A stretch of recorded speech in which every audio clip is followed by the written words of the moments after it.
Hasta la más sencilla, que es la imperforación anal, que aparecen los chiquilines, pero que tiene aparato esfinteriano completo y todo, hasta aquello que el aparato digestivo queda interrumpido, no tiene sector esfinteriano, no tiene perforación, al recién nacido hay que hacerle de entrada una colostomía y después tratar de reconstruirle el perineo, o sea que hay una cantidad de cosas. Y puede haber una comunicación como esta que, si es nada más que un conducto, se cierra, esa sería la más fácil. No es lo común. Lo común es que se atrofie y que quede este sector, que es el ligamento sacrorectal. O sea que entre el ligamento sacrorectal por detrás y la incisura anterior o ángulo anterior por delante está el límite que separa el recto pelviano alto y el recto pelviano bajo. ¿El qué? Los dos rectos pelvianos. ¿Cómo? Claro, si no es una incisura anterior o ángulo anterior, es decir, simplemente para que se acuerden que hay un ángulo agudo abierto hacia adelante. Estos dos rectos son diferentes en el hombre y en la mujer, ¿verdad? En el hombre, el recto pelviano alto es mayor. ¿Verdad? En el hombre es mayor. En la mujer, al contrario, el recto pelviano bajo es el de más desarrollo. Es una comprobación, no tiene ninguna explicación posterior, ni nada, simplemente por la formación de la pelvis masculina y femenina, que la pelvis femenina más amplia, y entonces justificaría de que el recto pelviano bajo sea mayor. No tiene importancia fisiológica ni anatómica, es un hecho constatado y nada más. Así que estos son los dos sectores del recto pelviano alto y bajo. Cuando llega a la punta del coxis, entonces se produce un ángulo que todavía es más cerrado que acabamos de ver, para entrar entonces en el recto perineal o conducto anal, que como yo le decía, ¿no? es el sector esfinteriano propiamente dicho del recto. Eso sería entonces la forma y las divisiones del recto.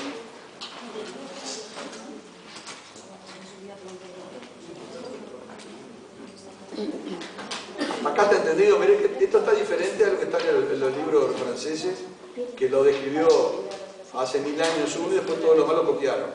Porque los libros franceses se caracterizan por ir haciendo oposición de cosas. Entonces empezaron mucho antes que Testí y fueron Poirier y todo lo demás fueron haciendo descripciones, y después los otros que fueron escribiendo los libros fueron agregando cosas, pero no modificando el anterior. De ahí que los linfáticos de Rubier en este momento están totalmente cambiados después que hicieron estudios con inyecciones y demás. Seguimos. La configuración de la estructura está formada por una mucosa que tiene características especiales, pero lo vamos a ver, y por una pared muscular que continúa a las dos capas del colon y el intestino, que son longitudinal por afuera, circular por adentro, pero que al llegar al recto y sobre todo al recto perineal tiene una serie de modificaciones para cumplir con las funciones que estábamos hablando. Entonces, la mucosa del recto, si la miramos por delante,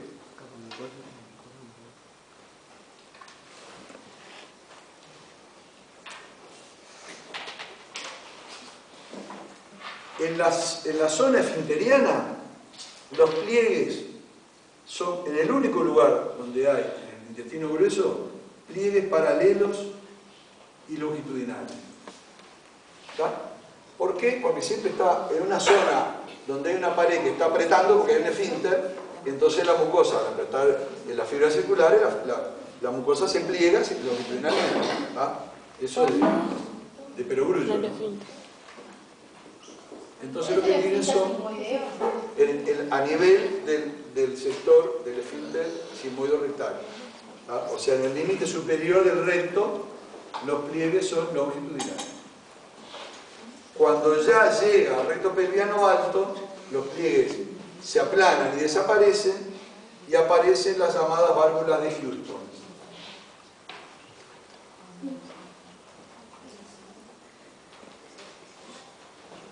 La válvula de Houston, en principio son 3, pero la más importante es la de Houston media, que si esto lo vemos en un corte frontal, es así. Y esa válvula tiene incluso fibras musculares, tiene hasta una inervación propia, y, oh casualidad, está a nivel del límite entre los dos rectos pelvianos. O sea que es otro elemento, ¿no?, que desde el punto de vista interno de la endoscopía y demás permite saber cuál es el recto pelviano alto y el bajo, ¿verdad? O sea que hay otra razón anatómica para dividir la fosa rectal en un sector pelviano alto y un sector pelviano bajo. Válvula de Colruyt se llama, pero es la Houston media, ¿no? Ya estás el nombre, te lo digo, pero no pretendo que lo aprendan. ¿Pero dónde empiezan a desaparecer los pliegues? ¿Cómo? ¿Dónde empiezan a desaparecer los pliegues? Cuando empieza en el recto pelviano alto, o sea, termina la zona esfinteriana, los pliegues se aplanan y desaparecen. Y aparecen tres pliegues que son al revés, son transversales, ¿verdad? Uno para un lado, otro para el otro, ¿verdad? Entonces, no son pliegues horizontales como trazador, es decir, tienen como una forma como helicoidal. Y tampoco son pliegues completos, o sea, no es un anillo, ¿verdad?, que separe un sector de otro. Son pliegues salientes en la luz, ¿no?, y que tiene una forma más helicoidal, más tipo espiralada. Pero de las tres válvulas que describió Houston, la más importante es la Houston media, ¿tá? Y esa, como les digo, tiene hasta por debajo de la mucosa, un sector de refuerzo muscular que alguien le puso el nombre de los sectores esfinterianos, pero me parece que como esfínter nadie lo vio actuar, pero el hecho es que es el único que tiene un esqueleto muscular, ¿no?, por debajo de la mucosa. Así que entonces, de la configuración interna, pliegues longitudinales primero, válvulas que tienden a ser transversales, pero son más bien helicoidales, donde se destaca la válvula de Houston media. Hasta que llegamos al canal anal. En el canal anal, la mucosa vuelve a tener pliegues longitudinales que se llaman las columnas de Morgagni. Eso está en la luz del conducto anal. ¿Cómo se llama? Columnas. Esto sí está en todos los libros, en todas las figuritas, Y entre las columnas de Morgagni están las criptas. O sea que es el valle que queda ahí en profundidad entre dos columnas salientes. Son las criptas, que eso sí son a todo lo largo de la circunferencia de la luz del canal anal. Y lo importante de estas criptas es que en el fondo desembocan unas glándulas, ¿verdad?, que tienen secreción mucosa fundamentalmente, que con frecuencia se infectan, porque la cavidad colónica y rectal tiene gérmenes aerobios y anaerobios en abundancia, y cuando hay una infección porque alguna de esas glándulas se tapa, pasa como con los quites ceballos, como todas las glándulas que tienen un conducto excretor. Se tapa el conducto excretor, quedaron adentro de la glándula la secreción de la glándula con algún germen y provocan los llamados abscesos perirectales, sumamente frecuentes en la patología quirúrgica.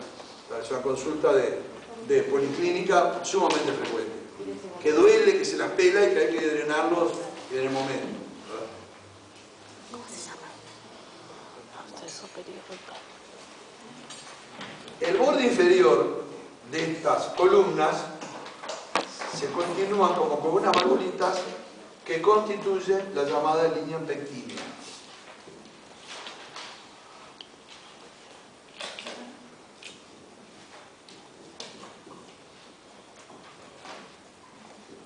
Línea pectínea, ¿tá? Y esto separa el sector de las columnas de Morgagni, o sea, el sector alto del canal anal, del siguiente sector. Acá está la línea anocutánea que les decía hoy, ¿verdad? Donde ya empiezan a ver, acá ven la piel perianal, donde ya hay pelos, glándulas sebáceas, etc. ¿Ah? Este sector que hay entre la línea pectínea y la línea anocutánea se llama, para seguir con la terminología, pecten.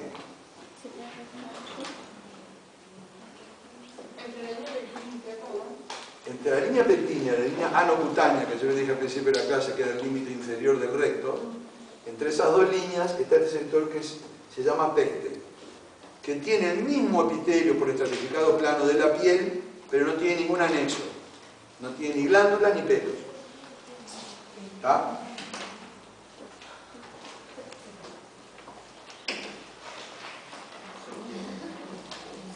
configuración interna, punto y aparte. ¿Alguna pregunta para esto? La línea pectínea es la unión de todos estos extremos inferiores de la columna de Morgagni. Sí, sí. Del recto pelviano abajo, el conducto anal, ¿hay un esfínter o algo ahí? No. El conducto anal, ahora vamos a ver, está totalmente cerrado siempre porque tiene un esfínter siempre cerrado. O sea que hay un límite, digamos, fisiológico y por compresión externa, ¿verdad? Pero lo que se ve es esta mucosa formando la columna de Morgagni.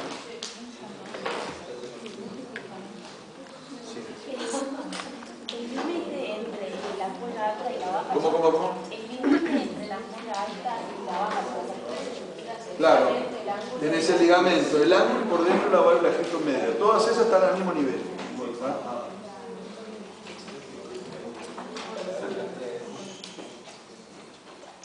Resumen de la configuración interna: pliegues longitudinales a nivel del sector esfinteriano, válvulas transversales de aspecto helicoidal en el recto pelviano alto y bajo, con preferencia, con importancia mayúscula para la gestión media, y en el sector del canal anal, las criptas y las columnas de Morgagni, la línea pectínea, abajo el pecte, línea no cutánea y piel perianal. ¿Está? Seguimos, de la mucosa para afuera. ¿Cómo es la estructura de la pared del recto? El recto va teniendo las fibras longitudinales por afuera, las fibras transversales, vamos a poner así como que están cortadas, ¿no? Por adentro, donde el mayor espesor, como decíamos, está en el sector del esfínter sigmoide rectal. ¿Está?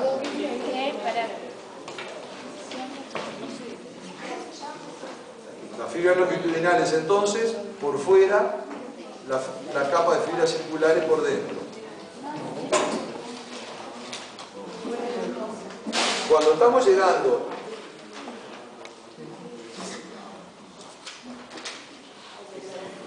llegando al canal anal, ¿no? Las fibras circulares, ¿no? Se hipertrofian y forman el esfínter interno del ano. Esfínter interno del ano. ¿Está? Es el esfínter involuntario, el que provoca la continencia durante todo el día. ¿Está? Porque el esfínter externo no tiene ninguna acción, nada más que en el momento de la defecación y sobre todo al final de la defecación. El esfínter fisiológico del recto es el esfínter interno, que es un esfínter liso, ¿está? Que está continuando la capa circular de todo el tubo digestivo. Acá está mucho más agrandada, ¿verdad? Y es lo que constituye el esfínter interno.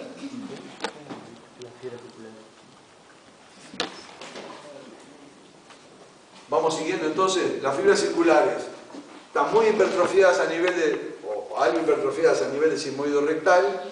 Después sigue con la misma jerarquía que tiene todo el tubo digestivo y se vuelven a aumentar en número y en tamaño a nivel del canal anal. O sea que, en última instancia, la ampolla, el recto está con un esfínter al inicio y un esfínter al final, los dos esfínteres lisos involuntarios. ¿Está? Lo maneja, por supuesto, el sistema nervioso autónomo, simpático y parasimpático.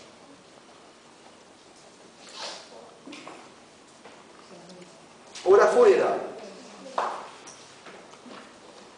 y un poco más abajo se encuentra el esfínter estriado o voluntario del ano.